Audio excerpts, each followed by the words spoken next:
SSMID Music present. होलिया में चोलिया दंगले सोहिया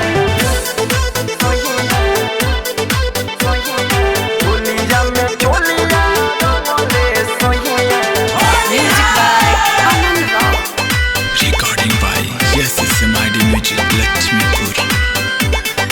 होलिया में चोलिया दंगले सोहिया चोली के हुक्का टूटी गइल होलिया में चोलिया दंगले सोहिया चोली के हुक्का टूटी गइल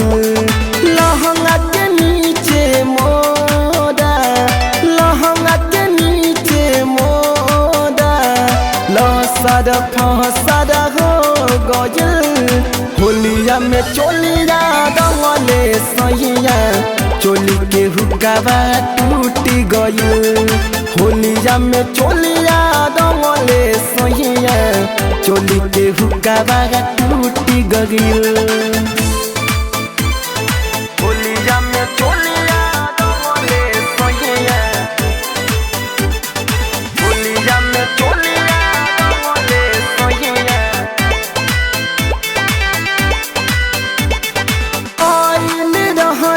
लेके साथी लमहर पिचकारी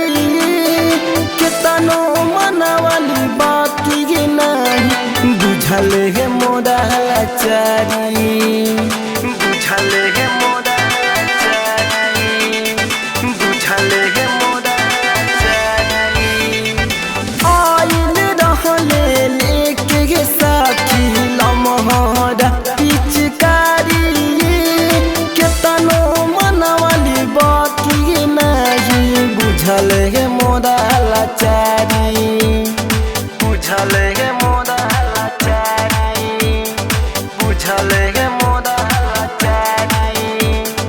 छोटे छेदा मोद सखी जैसे पोखरी हो गइल छोटे छेदा मोद सखी जैसे पोखरी हो गइल लहंगा के नीचे मोरा लहंगा के नीचे मोरा लसद फसद हो गइल होलिया में चोलिया दंगले सोहिया चोली के हुक्का टूटी गइल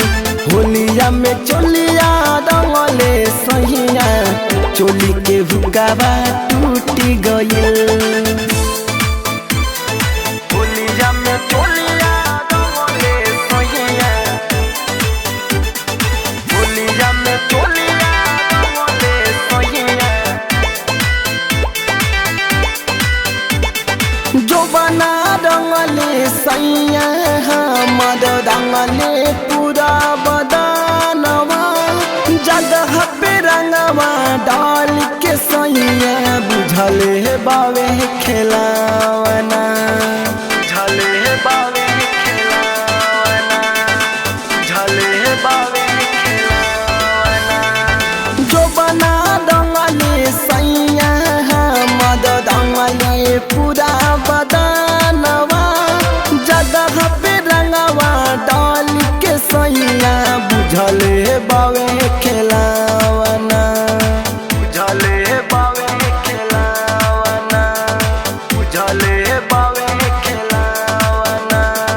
रम किस लाल सैल देखाती छाती पीट के रह गइल रम किस लाल सैल देखाती छाती पीट के रह गइल लहंगा के नीचे मोरा लहंगा के नीचे मोरा लसद फसद हो गइल होलिया में चोलिया दंगले सोहिया चोलिया के हुक्का टूटी गइल होलिया में चोलिया दंगले सोहिया चोलिया के हुक्का टूटी गइल।